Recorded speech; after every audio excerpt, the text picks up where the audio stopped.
Welcome to Good Goodbyes, the Funeral Facts podcast. We are really glad you found us. In this podcast, me, Simon, a funeral director, and me, Tina, I'm an independent celebrant. we're going to discuss all things funeral in an informal space to demystify what happens when we say goodbye. Based on your questions and queries, Si and myself are two industry professionals that are going to chat through the hows, whats and wherefores. We actively work in the funeral industry in Devon in the UK. So, we hope you enjoy the episode ahead. Welcome to Good Goodbyes. Hello, listeners. Welcome to Good Goodbyes. You're here with Tina today, and Si is out doing funeral direct work. And I have a guest with me, Abi, who works with the lovely Sophia, who was on an earlier episode about woven coffins. So I know that Abi works with Sophia, doing beautiful things with wicker coffins. But you also do some other things, don't you, Abi? Welcome. It's lovely to have you here. Hiya, thanks for having me. Yeah, so what else do you get up to then when you're not making coffins with Sophia? Yeah, of course. So I also am a gravedigger for natural burial grounds. So I've worked in the green funeral sector periodically over 10 years now, and my entry point was grave digging. That's so unusual, isn't it? For a number of different reasons. And I know that our listeners have perked up their ears when you said that, and they're going to be really interested. So how did you get into grave digging? Was it a calling, or was it by accident, or is it a family trade? How did you find your way into it? Sure. So it was completely by chance. Yeah, I was 20 years old and I was taking a break from my undergraduate studies. I was studying in London philosophy, religion, and ethics, and I found myself back in my home county of Lincolnshire, and I needed a job. And I wanted to do something different. I wanted to work outdoors. So I'd met a woodsman, and little did I know, I'd be working in a natural burial ground. Mm. Yeah. So that's what the woodsman was doing. It was part of their kind of what they were doing. Absolutely. So it was a working woodland. So when we didn't have burials, we were also doing things like tree surgery, log production. I've done gardening, I've done landscaping, I've done patios, I've done a bit of house building. So sort of anything outside of course, maintaining and looking after the natural burial site. We would do anything else to keep the woodland working. Oh, perfect. So when you tell people you're a grave digger, because that's still the job title, I guess, all these years on, what's the reaction you normally get? Sure. So I'd say I often receive a fair bit of disbelief. Yeah, and sometimes quite dismissive. I do wonder if that's possibly sort of a gendered perception of what I do. I think especially when I was younger, people wouldn't believe me. And then, of course, I think like a lot of people that work in the funeral sector experience as well is avoidance. So, you know, someone asks you what you do, you tell them, and they don't want to talk about it. And that's fine. So, but that obviously lends a hand to the larger conversation of our uncomfortability around talking about death practices. No, I completely agree with you, because I'm a celebrant and I do cover the life, you know, the whole lifetime, I suppose. So I will do baby namings, and I'll do anything else really. I might do a renaming for somebody who's changing their gender, or I might do weddings, celebrations of life and funerals and anything else really. But because celebrant is a kind of an odd job title, when I say what I do and I do that mini explanation, most people go, "Oh, weddings, that must be nice." So they rarely want to talk about the funeral bit. So I completely know where you're coming from, actually. Is it physically hard work? What do people, is it physically hard work to do? Yes, yeah, 100%, absolutely. That is a question I get asked often. But I think it's because people don't know that hand diggers, we still use hand diggers. So I think that's an interesting point for people to think about. So yeah, there's no tricks necessarily. It's just hard graft. Maybe I guess there's a bit of technique in your spade technique, but again, a spade's quite a simple tool. Yeah, and you just have to consider the weather conditions a lot. That obviously changes sort of the practice, but yeah, it's blood, sweat, and tears. Absolutely, intensive stamina. Yeah. When your episode goes out, a couple of episodes prior to this will have been an episode that because we're in the UK, Si and I were laughing, that we've taken so long to do an episode about weather, but it's an episode about weather. Sure. And one of the things that we talk about is, if it's a graveside and it's wet weather, you might like to lower, earlier in the ceremony than you might normally on a fine day due to the conditions around you, the earth, etc. Or even take the coffin to the graveside instead of pall-bearing. Just to minimize risk. Absolutely. And there are things to think about at graveside in all sorts of situations, really. So there aren't any tricks in the trade then, really. It's just it's fairly straightforward. I guess the measurements are the most important thing. The location, of course, of the plot, and then also the measurements. You don't want the wrong size. Right. So what are people thinking about when they think about location of the plot? Sure. So that was part of the work as well. It was, so of course there's burial days at a natural burial ground, but then there's also meeting people that are planning ahead. It'll often be, it's site specific, all natural burial grounds are different. It may often be, it's trees, I think. I think it's sort of like poignant or special trees to people. That's often where they want to go. People quite like the fruit trees. Not for everyone, but sometimes it's nice to think that the families can take the apples or the plums or the cherries from the tree that's grown above, grown by their loved ones. Yeah. And for our listeners, in the show notes, we'll link them into anything you think's useful, Abi. But also, there's a nice episode about tree selection that we did recently with a company and Philip, who works in Totnes in Devon. And there are so many options around trees, and that people do feel very fondly about the idea of being near trees, actually, don't they? And continuing to exist, our energy existing by feeding nature around us, sort of thing. Oh, absolutely. So that comes up quite a bit for me when I'm talking to families about final resting places and natural burials in particular. So and is there will be rules, I guess, won't there? Governmental rules about how deep things should be and that sort of thing. For sure. Yeah, there's legal requirements. When it comes to natural burial grounds, there is the Association of Natural Burial Grounds, and they have guidelines which, if you want to be a member, you adhere to those guidelines. So that looks like no embalming. Yeah. That looks like no headstones or biodegradable grave markers. So a site that I've worked at has we would take nice offcuts of oak or cherry, and we'd have it. There was a local engraver, and we'd have the name or the message or whatever would want to be on the headstone, as it were, but a wooden plaque, as it were. And then the idea was, that would just biodegrade naturally.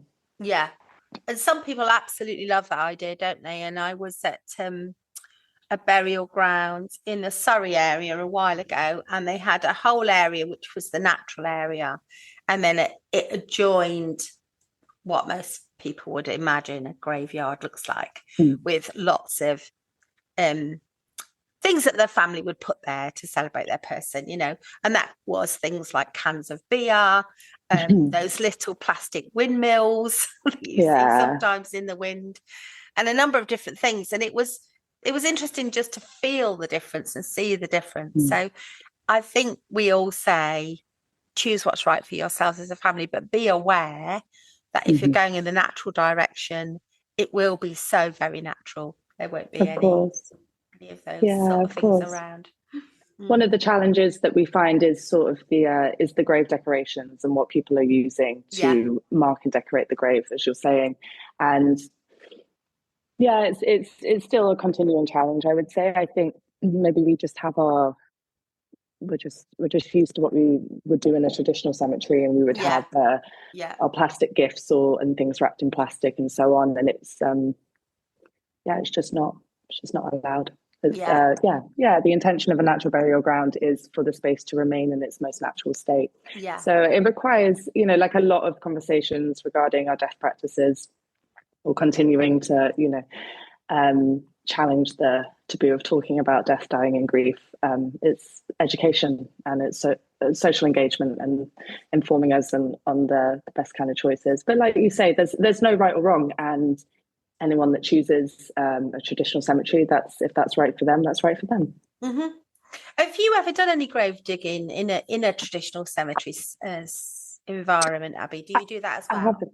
No, I haven't. No, I've only dug in natural burial grounds. Yeah, I can't speak to the practice in a cemetery. Other places. Yeah, I have used a mechanical digger once though. And what was that like? I hated it. Yeah. Did you? What didn't you like about it? You see, now to me, because my little girl, she's 21 now. She murdered me for saying this, Abi, but when she was little, they were building a school near us. And we had to walk past it virtually every day when she was about 3 to see all the diggers, to see all of the mechanical shenanigans. So, there's a bit of love in our family. We always imagine it's exciting, but you're saying you didn't really like it. Sure. I mean, mechanical diggers serve their purpose for many different things, right? Yeah. And for sure, there's many graves that are still dug with mechanical diggers. I guess I'm just a bit more of a manual girl. Yeah. And the particular day we did get the digger in, I think we were using it for something else as well. So we thought, okay, we'll dig the grave with the digger as well. And it was just really wet, so it just took forever to even get the earth off the grab. So it was just painstaking, and I would have just rather dug. And I find, there's quite an intentional choice in natural burial grounds to use hand diggers rather than mechanical diggers. And I think to look into it a bit deeper, if you think about a mechanical digger in a natural burial ground, it's a very aggressive thing. It's like an alien object, isn't it, in that situation? 100%. Yeah, it's large, it's noisy, aggressive, as I said, and it can, and the consideration is as well the size of the digger as well. It just, negatively impacting the ground. What is I suppose leaving tracks and all sorts of things. You're quite, I can imagine what you're saying. Yeah, you can sort of leave no trace as a hand digger. Yeah. So I'm going to ask you a question that I told my one of my family members that I was talking to you today, and they had this question, which is, how do you get out of the grave once you've dug it? Oh, that's a great question. I said I will ask. well, you climb. Yeah, you just pull yourself out. Yeah. In natural burial grounds as well, the difference to a traditional cemetery. I can't speak for traditional cemeteries. I don't know how deep they go, and it will all be site specific, I imagine. Yeah. But shallower graves are dug in just to the legal requirement. Yeah. And that's due to encouraging a quicker decomposition of the body. So the closer you are to the ground, of course, the oxygen is going to reach you sooner, quicker, and you're going to decompose quicker. Yeah. With the intention of a natural burial ground, returning to the nature from which we came. Absolutely. Exactly. So the deeper you are, the longer it's going to take to decompose. Yeah. So the graves aren't 6 foot. That's I'm only 5'6", so I don't know how I would get out of that. But I have, I have dug a 5 foot grave. That was, only being 5'6", it just required a lot of arm strength to get in and out. But you're probably fit as a flea, Abi, I would imagine. I do like arm wrestling, yeah. So being a woman in a traditionally male role, what sort of does it bring a different energy to the work? I wonder if the bit of the stereotype of females being socially more comforting and welcoming. I wonder if that, in a sense, makes the work more inviting. I've had a few occasions. One of the sites I worked at had public access, so it was lovely. We'd have dog walkers, we'd have ramblers. It was right in rural Lincolnshire. It was lovely, as well as families visiting loved ones' graves. And now and then I'll have someone go, what's that blonde head doing over there? And they'll come say hi and see what I'm doing. Yeah. I want, is that a gendered thing? I don't know. I'd have to ask them. But what I really appreciate about that, and I really welcome it, is it allows people to come witness a death practice that we don't often see. Yeah. Maybe me doing that allows that, welcomes that. I don't know. Yeah. It leads me on to think, because I know in speaking to Sophia that there is an invitation for families to become part of the process of making a willow coffin, and she described that beautifully. And so do you ever get families who want to be part of digging the grave? Yeah, so it's definitely encouraged and invited. Again, that will be site specific. But my understanding is natural burial grounds are more open to family involvement. So I have once guided a family. Well, they were friends of mine, and it was a completely DIY funeral. Did it all themselves. I guess it was handy that I was their friend as well. And I dug the grave with the family members. It was a really beautiful experience. We've got photographs of the grandchildren helping out. Kids love a hole in the mud, and I can't imagine becoming an adult and realizing at 5 years old you helped to dig your elder's grave. I can imagine that's really, really profound. I've never, at this point, I've never dug a grave for someone I know, but I can only imagine it's really, really meaningful. It feels like it would be really meaningful. Sorry, I didn't want to talk over you then. It does feel like it would be really, really meaningful. And for children to connect them to that process and to being part of that goodbye. How special. I think it's quite accessible as well. Like I said, the process itself is fairly simple. It does require, strength and stamina and so on. But, that's why you employ a professional. But then, there's no reason why you can't be part of it. Everyone's dug into the earth and planted a bulb and so on, haven't they, before? It's not dissimilar. Not dissimilar to what we do with the coffins as well. I think it's just the range of ways to be involved is really important. So it might, your physical ability as well, digging or coffin weaving just might be not accessible to you, but there's so many ways that we can be involved with the after death process somehow. And that might be writing the eulogy with yourself, or it might be the floral arrangement, or it might be pallbearing. Yeah, so it's just another way that we can be involved to help inform our grief during this hard time. Yeah. No, and I think that there are a myriad of choices, and about bringing people a sense of connection and community around death. It's really important, and many of us, many people listening will have had family pets who've died, and I've certainly had my daughter bury her own hamster, and these kind of things that in some ways are part of our lives, but then there's some distance from the formal behavior around death. And I'm with you on the fact that there are so many ways to have choices and feel like there's personalization. I would say though, I've had this one occasion with the friends of mine that I helped organize the funeral for, but I would say people are more involved with either the pallbearing or the lowering, the committal, more so than the gravedigger itself. That's been my experience. And still that very traditional thing that you see in very old movies, where people take some of the earth and they begin to fill in the grave afterwards when the person's placed within it, and you still see that now. So some things still have meaning over time, I guess, don't they? Absolutely, yeah. And the backfill is called the backfill of the grave, right?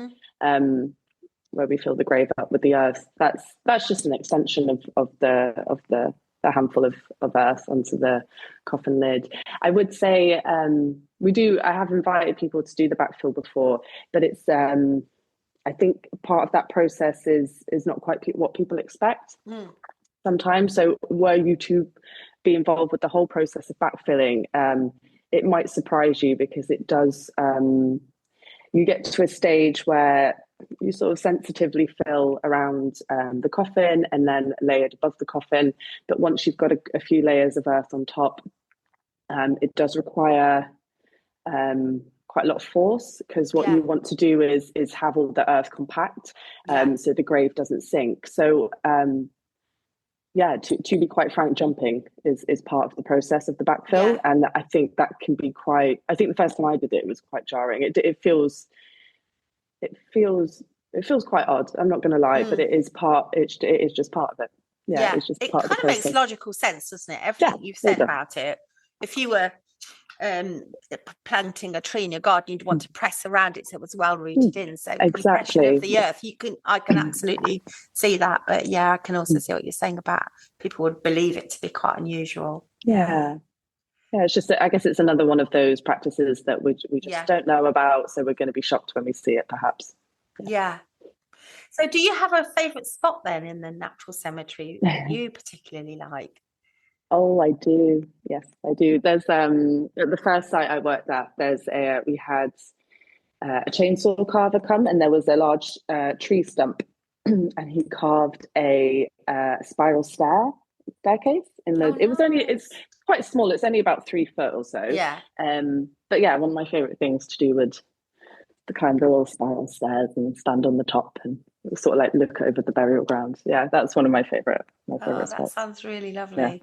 There's a couple of natural burial grounds in Devon, and one is up from the Sharpham Valley in Dartmouth, and if you go towards the top, you get the most incredible view of the valley, the river, and the sea, all in one kind of vista. And whenever you're up there, I just think you feel like you're on top of the world. So I've got one of my little favourite places to go in a natural burial ground. I wouldn't know about that kind of view in Lincolnshire, if you know anything about that county. It's a bit flatter, isn't it? Entirely flat. We're talking about some for our listeners outside the UK. We're talking about some of the counties in the UK, and some of them are a lot flatter, and some are a lot more hilly. Yes. I think just to speak on that, I think I've only worked in burial grounds in Lincolnshire, so I can only speak to sort of the Lincolnshire natural surroundings. But there's in thinking of talking about natural burial grounds that I've worked in, there's a real tranquility that I find, and that's just absolutely being in a natural surrounding and then being reassured by the natural cycles that you're seeing around you. But there's also a real stillness, and I wonder if that's quite a Lincolnshire thing as well, because we don't have the rolling hills and so on. You just have this it does depend on the weather, of course, but you do experience this really beautiful stillness, which I think can lend to the feeling of feeling calm in our natural burial grounds.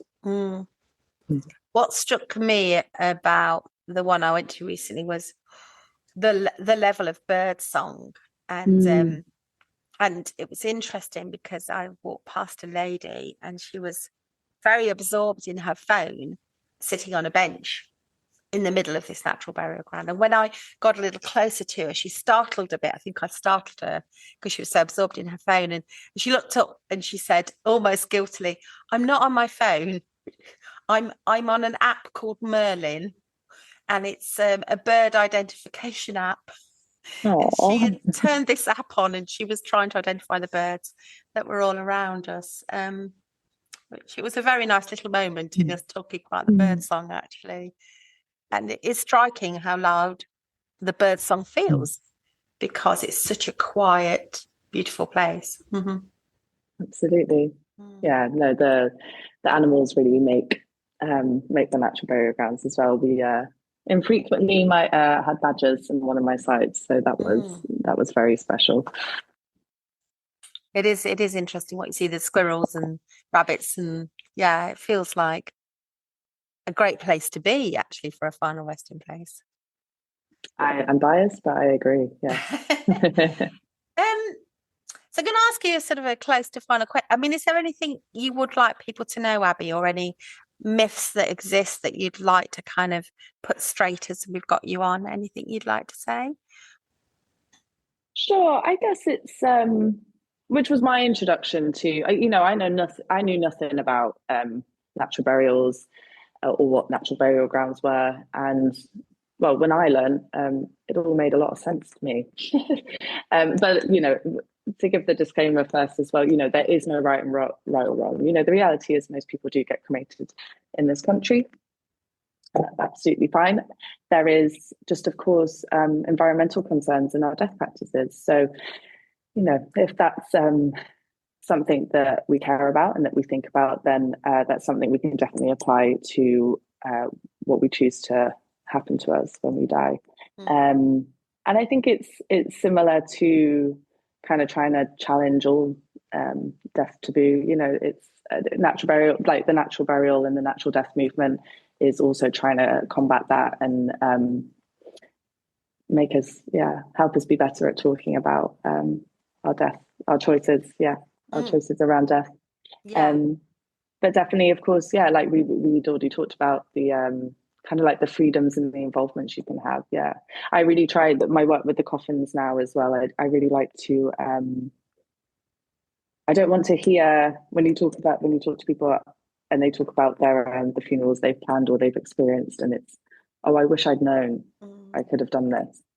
I feel like that's an aim in my work. It's to, we do what we do practically, but it's also a lot, just like this podcast, it's also public engagement and helping informing so people can make the informed choices for them. Yeah, absolutely, because there's a whole world of possibility that people don't know about. And in the moment of the loss, especially if it's unexpected, but even often actually when it is expected, people just go into a very pragmatic, practical place because they start organising things and they have a lot of kind of go-tos, and they don't necessarily give themselves the space to just think, what are the potential possibilities? Yeah. So what about your own goodbye then? In the many years ahead, a long time off from now, Abi, but when you get there, what would you like to be? Gosh. Goodbye.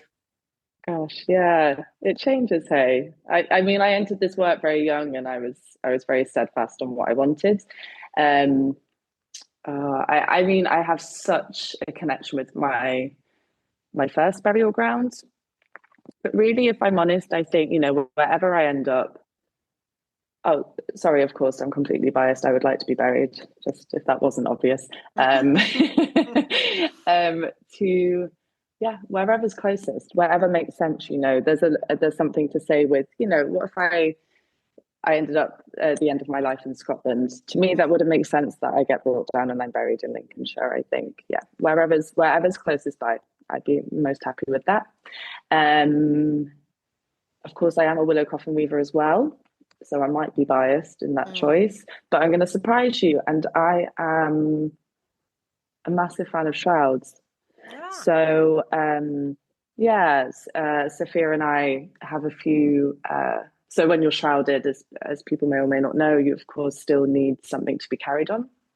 This can be made like into the shroud, or we've made sort of like open woven basket. And that's what I would like. I'd like to be shrouded. Shrouded in a willow carrier. Those are my wishes at the moment. My songs change often.